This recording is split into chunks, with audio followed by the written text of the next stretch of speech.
రాష్ట్ర వ్యాప్తంగా ఉన్నటువంటి లక్షలాది మంది రైతాంగ సోదరులకు ఇక్కడ నుంచి మాట్లాడుతూ ఒక చారిత్రాత్మక నిర్ణయం తీసుకోబోతా ఉన్నాం.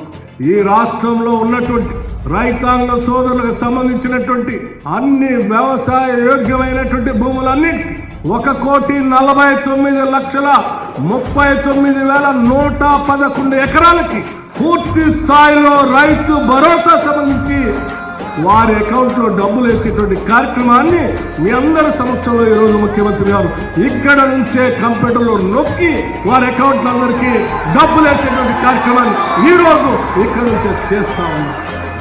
ఎకరం కాదు, 2 ఎకరాలు కాదు, 5 ఎకరాలు కాదు, ఈ రాష్ట్రంలో రైతులు పండించే ప్రతి ఎకరానికి ఆ ఎకరాలన్నిటికీ కేవలం అది కూడా నెలలు తీసుకోవట్లేదు. మేము 9 రోజుల్లో మాత్రమే, కేవలం 9 రోజుల్లో ఈ రాష్ట్రంలో ఉన్నటువంటి రైతులందరికీ అకౌంట్ లో డబ్బులు వేయాలనేటువంటి ఒక చారిత్రాత్మకమైనటువంటి నిర్ణయం తీసుకొని ఈరోజు మీ ముందుకు వచ్చాం.